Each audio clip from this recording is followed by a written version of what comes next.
हिंदू धर्म ग्रंथों में 12 ज्योतिर्लिंगों का विशेष महत्व रहा है।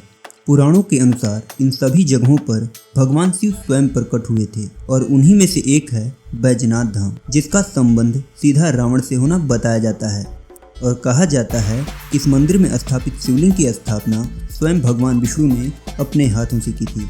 हिमाचल के कांगड़ा में मौजूद भगवान शिव का एक ऐसा प्राचीन मंदिर है जो प्रतीक है भगवान शिव के सबसे बड़े भक्त रावण की भक्ति का।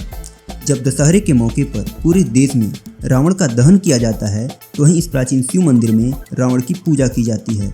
यहाँ के स्थानीय लोग रावण का दहन करने की बजाय उसकी पूजा करते हैं। पौराणिक कथा के अनुसार एक बार रावण ने हिमालय पर भगवान शिव की कठोर तपस्या की। कई दिनों तक तपस्या करने के बाद भी जब भगवान शिव रावण की भक्ति से प्रसन्न नहीं हुए तो वह अपने एक एक सिर को काटकर उनकी आहुति देना शुरू कर दिया। जब वह अपने 10वें सिर की आहुति देने जा रहा था तभी भगवान शिव उसकी भक्ति से प्रसन्न होकर उसके सामने प्रकट हुए और उससे वर मांगने को कहा। रावण ने भगवान शिव से उनके सामने यह वरदान मांगा कि उन्हें वह अपने साथ लंका ले जाना चाहता है। भगवान शिव रावण की बात नहीं टाल सके क्योंकि रावण उनका परम भक्त था और खुद शिवलिंग के रूप में परिवर्तित हो गए और लंका चलने को कहा। लेकिन भगवान शिव ने लंकापति रावण के सामने यह शर्त रखी कि लंका पहुंचने तक कहीं बीच में वह इस शिवलिंग को नहीं रखेगा, अन्यथा यह शिवलिंग उसी स्थान पर स्थापित हो जाएगा। रावण ने भगवान शिव की बात मान ली और लंका की ओर जाने लगा।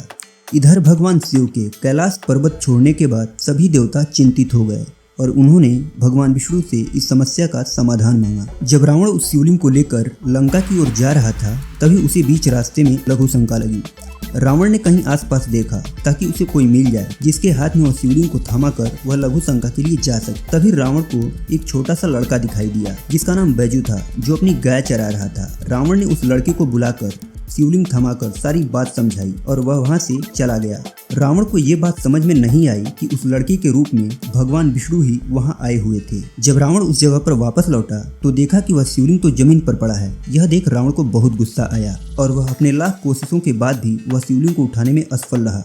लेकिन यहाँ के स्थानीय लोग भगवान शिव के प्रति रावण की भक्ति को देखकर आज भी भगवान शिव के साथ रावण की पूजा करते हैं।